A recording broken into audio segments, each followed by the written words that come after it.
नमस्कार बंधुरा शर्मिला सबिता आपनादेर सकलके स्वागत।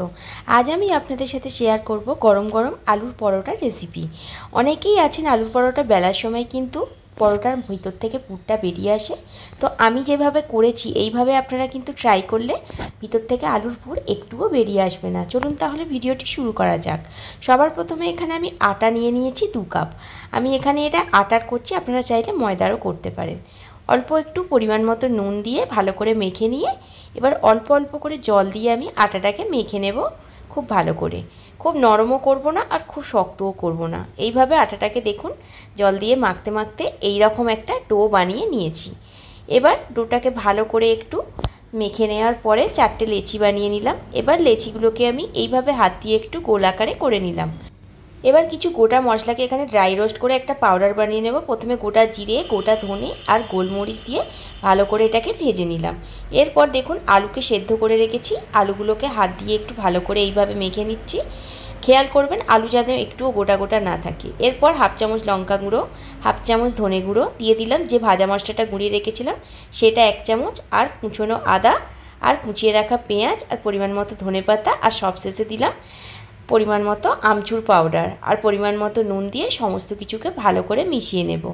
समस्त किछुके देखुन खूब भालो करे मिशिए निएछि। एबार फिरे आसछि आमी जे आटाटा रेडी करे रेखेछिलाम सेई लेचिटा निये। एबार एइभाবে एकटू हातेर साहाज्ये गम्भीर टाइपेर करे निये एकटू बेशी करेई करते हबे। लेचिगुलो एकटू बड़ो बड़ो करते हबे, ता नाहले आलुर पुरटा बेरिये जाबे।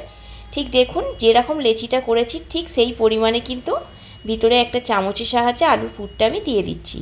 এইভাবে আলুর পুরটা দিয়ে ভালো করে মুখটাকে আমি এইভাবে বন্ধ করে নিচ্ছি। খেয়াল করবেন আমি কিভাবে বন্ধ করছি। এইভাবে কিন্তু বন্ধ করার পর ভালো করে আবারও এটাকে আমি একটু গোল করে নিলাম। বাকিগুলো আমি কিন্তু সেম ভাবে এইভাবে আলুর পুরগুলো ভরে নেব। এরপর দেখুন এখানে আমি দিয়ে দিচ্ছি আটার গুঁড়ো। যেহেতু এটা আটার গুঁড়ো দিয়ে করছি তাই এখানে তেল দেওয়ার কোনো প্রয়োজন নেই। এইভাবে লেচিটার মধ্যে আটার গুঁড়ো মাখিয়ে কিন্তু হাত দিয়ে এইভাবে প্রেস করে নিতে হবে। যতটা পারবেন হাত দিয়ে প্রেস করে করে একটু বড় করে নেবেন। দেখুন আমিও করে নিচ্ছি যতটা পারছি। যেহেতু আলুর পরোটা ভিতরে পুর দেওয়া আছে একটু মোটা মোটাই হবে পরোটাগুলো। এবার যতটা পেরেছি প্রেস করে নেওয়ার পরে এবার আমি এটাকে খুব ভালো করে বেলে নেব। আপনারা দেখতেই পাচ্ছেন খুব সুন্দরভাবে কিন্তু এটা গোলও হচ্ছে, একটু বেঁকেও যাচ্ছে না, কিচ্ছু না। আর আলুর পুরো কিন্তু ভিতর থেকে বেরিয়ে আসছে না।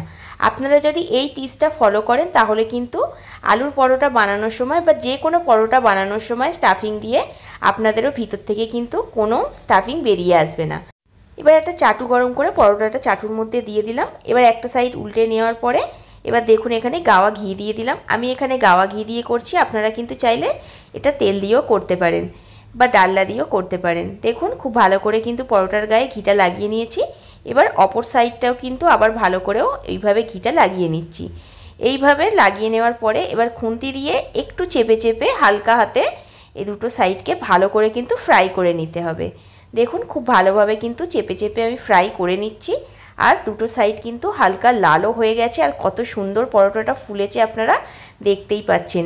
সেমভাবে কিন্তু বাকি পরোটাগুলো আমি রেডি করে নেব।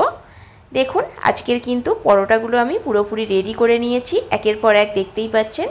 আজকের এই স্টাফিং আলুর পরোটা যদি আপনাদের ভালো লাগে বন্ধুরা তাহলে কিন্তু ভিডিওটা লাইক অ্যান্ড কমেন্ট করতে শেয়ার করতে একদমই ভুলবেন না। সার্ভ করার পর আমি এখানে আলুর পরোটাগুলো কিন্তু পিস পিস করে কেটে নিয়েছি। আপনারা চাইলে গোটাও রাখতে পারেন, কোনো অসুবিধা নেই। ভিডিওটা কিন্তু আজকে এখানেই শেষ করলাম।